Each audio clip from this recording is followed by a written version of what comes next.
So when we think about what people are better than computers, it is actually intelligence. And intelligence can be defined in many perspectives. It is actually, as I already told you, it is the ability to respond to the situations, and that too flexibly. And it is the ability to sense out contradictory messages. It is the ability to understand the relative difference, or something like that. And it is the ability to find similarities and distinctions between situations and separate them. And all of these aspects are related to the senses actually. And as we already know, our human brain is an emotional one. It is related to thinking, it is related to feelings, it is related to situations, and according to the feelings, according to the thinking, according to the senses, we make responses, and that too will be different in the same situation at different times. Suppose the same problem occurs in different scenarios, our response may be different. So it is according that's the speciality of human intelligence, and that is what we are trying to make or incorporate into machines. And moving on, this is a broad spectrum of artificial intelligence. It includes machine learning. In machine learning, we have predictive analysis, deep learning, so and so. And we have speech recognition, vision, image recognition, image processing. Everything comes under there. And natural language processing. Natural language processing includes data mining as well. And expert systems, planning and optimization, robotics, everything. This is not a complete one. It includes many different components. And this is just a brief description on what is AI. And moving on to something more theoretical on to AI, we have different tasks actually: AI mundane tasks, AI formal tasks, and AI expert tasks. Actually, mundane is the default ones corresponding to the human activities. So we are basically related to our senses, vision, speech, hearing. So according to that, we are dividing here according to the human perceptions, natural language. These tasks are the basic ones. Moving on to the formal tasks, it is somewhat more formal, like not the default one. It includes games and mathematics that we already human beings are experts in, because we are using it in our day-to-day lives. And moving on to the third task category, that is AI expert tasks. These are for specific applications: engineering, manufacturing, scientific, medical, financial, so and so. Okay, now we can categorize artificial intelligence into three types, or three different stages actually. So if AI is categorized into three types, the first category is actually artificial narrow intelligence. It's also called weak AI. It involves applying AI only to specific tasks like Alexa, Sophia, self-driving car. Each and every product is basically designed for a specific task. If you are telling something to the self-driving car, it cannot do everything. It can drive, it can sense what is in front of it, and it can drive. It is designed for driving, and it cannot do washing. Okay, so it cannot do everything that human being does. It is defined for a specific purpose. So right now we are in the stage of narrow or weak intelligence. And the second category is artificial general intelligence. It's also called machine intelligence, not machine learning. It's also called machine intelligence. Artificial general intelligence is also called strong AI. It involved the machines that possess the ability to perform any intellectual task. That means not only specific, but like a human is not doing a specific task. It can do any task, any intellectual task, whether it is default task, whether it is mathematical, anything he can do. So this stage is under development, because machines are in computation, but they are best in computation, but it needs a lot of learning when it is related to thinking. So for example, if you are telling your device to process a document, 1,000 pages document, it will do it within seconds. But if you are telling your system to go to the living room and switch on the TV, or go to the living room and get my remote control, so it will take some time. Not easy as processing a document. That's why we are just stuck in narrow intelligence.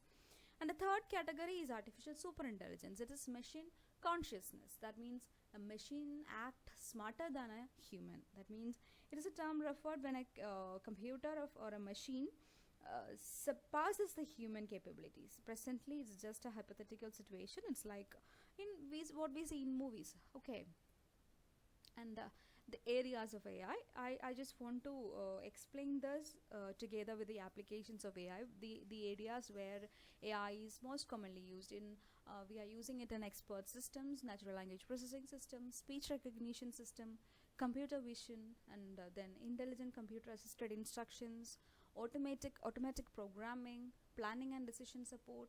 All these are the areas of artificial intelligence, and I would like to explain the area of artificial intelligence together with its applications. Like we have Google's predictive search engine. It is based on data that Google collects about us, like browser history, location, age, etc., and it involves natural language processing, deep learning, so and so. Then comes suppose we are using we are thinking about the medical field. There are many different technologies used, like IBM's technologies like Watson. We have already talked about Watson in quiz, but this is another technology, same name, Watson, and it is used in medical field. More than 230 healthcare organizations use IBM's AI technologies.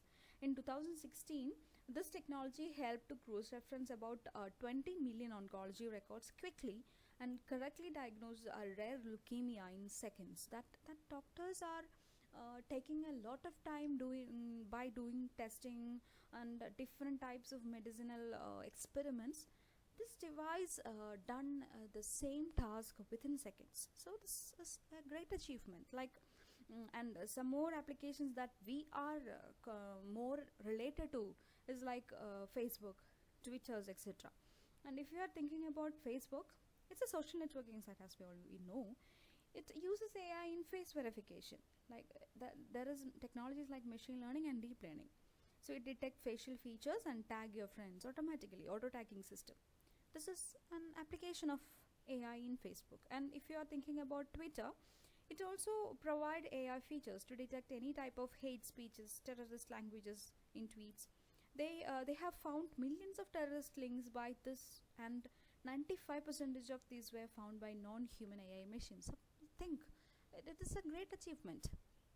So we are living in an era of artificial intelligence, and you people are mainly for developing more and more interactive and human similar systems.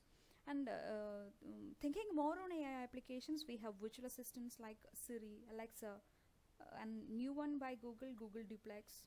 Their response to calls and their voice we will not be able to identify whether it is a human or a machine. Okay, then comes Tesla. We have AI cars. Netflix, we use AI and machine learning there. Netflix developed a personalized movie recommendation system. Over 75% of what we see is recommended by Netflix. Recommendations made by machine learning, type of movie, shows, languages, so and so. Then just take the case of our Gmail. Spam filtering is done amazingly. Now separate sections are there, tabs. So Gmail has separate sections for spam mails, for public, for so and so. So it's super simple that we are living in an era of AI and we are living with it. We have AI components and applications in our day-to-day lives and we are dealing with it. And you people are mainly intended to develop more and more applications of AI. Okay, so now we are going to three different important AI techniques. Artificial intelligence problem solving is done by any of these techniques, like searching, use of knowledge, abstraction. There are three important AI techniques.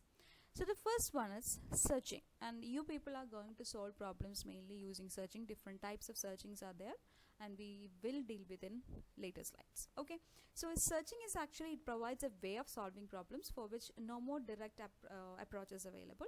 We have direct depth first searches, breadth first searches, and different heuristics are used there, and we will see it later. Use of knowledge provides a way of solving problems by exploiting the relevant data that has been available or the structures of objects that are involved. And the third type of AI problem solving technique is abstraction. It provides a way of separating important features and variations from many unimportant ones that would otherwise overwhelm any process. So this is a criteria for success of an AI mission, that is Turing test. Check this. There is an interrogator here, and apart in a separate room, just check it. In a separate room, there will be a human and a machine communicating with this interrogator, and this interrogator should not be able to find whether which is the human, which is the machine. If he is able to identify correctly that this is a machine and this is a human, that means this device failed. Okay, so there are different criteria for Turing test, and there are different levels of test, and also we are not into it in detail, but you just have to know what is Turing test.